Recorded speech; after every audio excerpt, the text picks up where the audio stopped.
It's random snips, vlogging every week for you. Hey Snippets! So I want to share a story with you today. On Wednesday morning, I woke up maybe at about 10 or 11, no, Wednesday I woke up at 9, I actually woke up early, and I thought, oh that's weird, I'm up early, I should go back to sleep.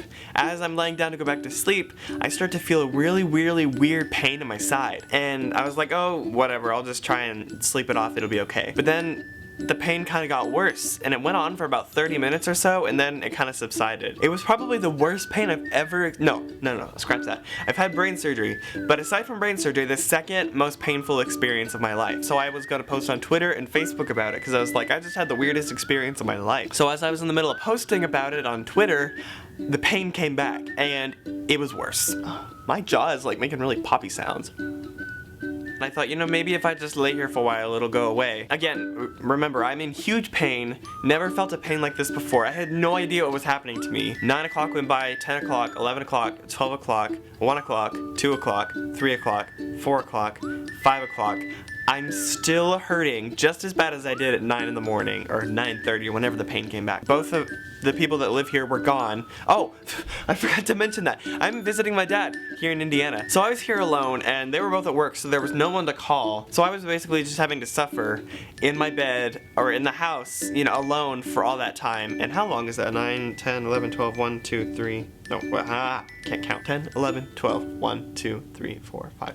8 hours. I had to suffer for 8 hours alone with nothing, like I had never felt a pain like this before. I had no idea what it was, and I freaked out.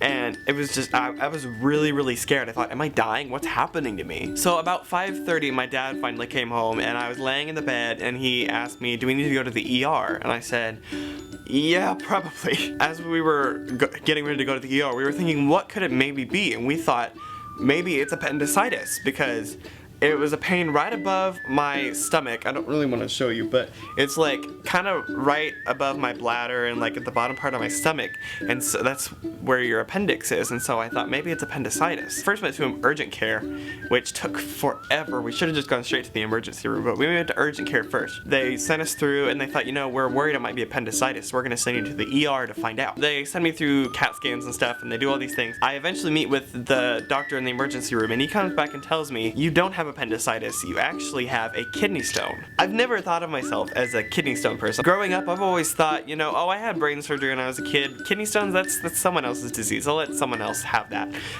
As if I have a choice. I found out I'm a kidney stone maker, and I'm gonna have to deal with kidney stones the rest of my life. Yeah, not the best news. So he prescribed me some pain medication, and I went home, and he said, just wait a few days. Usually stones take 2-3 days to pass. You'll probably deal with off and on pain for a while, and then it'll pass. Thursday night, Friday morning, as I was getting ready to go to bed, about 12 o'clock, I started to lay down, and then as I'm just about to fall asleep, I'm like, oh no. I was starting to feel the pain worse again, like worse than it had been before. So I was like, dang it, I'm gonna have to go through this again, aren't I? So I start walking around the house trying to, walk off the pain, and it's about 3:30, and at this point, I'm here in this room in the living room, like pacing back and forth. I sound like I'm about to give birth to a baby. It kind of felt like it too, because I was doubled over like this, and I was holding my stomach, and I was breathing really heavy, and I was on the verge of screaming. I didn't want to scream because they were both kind of sleeping. My dad gets up and gets ready for work at 3:30. He was up, and he saw me in the living room. I was just like, I was holding my head like this, bending over on my stomach. I was like, I don't know what to do. Like, this hurts so bad. He asked, do we need to go to the emergency room again? And I didn't want to say yes because I didn't want to make him stay home from work. So I said, no, I'll be fine. I just gotta let this pass, So I laid down on the chair for a while. As he's about to walk out the door, I looked to him and I said, can we go to the hospital? We went back to the ER, and I called my mom, and I was like, hey mom, just so you know, we're going back to the ER. I'm not fine, but I'll be okay. Fun fact, I actually read somewhere that a lot of women that deal with kidney stones say that passing a kidney stone hurts worse than childbirth. So take that, women. I get to deal with pain worse than childbirth. That's not a good thing. Why am I happy about that? So I go into the ER again, and I explain to him, I'm still having really bad pains, and at this point I was so I was desperate for anything. I was like, just do anything, get rid of this pain, get this stone out of my body.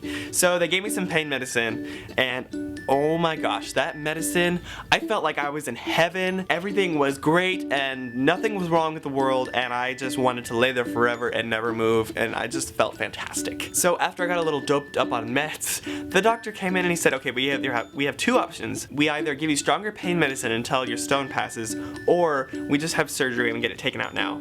And I didn't hesitate for a second. I looked at him and I said, I want surgery now. So I accrued all these nifty bracelets while I was waiting, and there's can I show everything on here? Yeah, I think everything on here is okay to show. So there's my nifty hospital bracelet they gave me. I told them, oh shoot, hold on. I told them whenever I checked in that I was feeling kind of dizzy, so they gave me a fall risk bracelet, and then they gave me this orange one so they knew what side the kidney stone was on and what side they were going to do the surgery on. So I got all these cool nifty bracelets to add to my collection.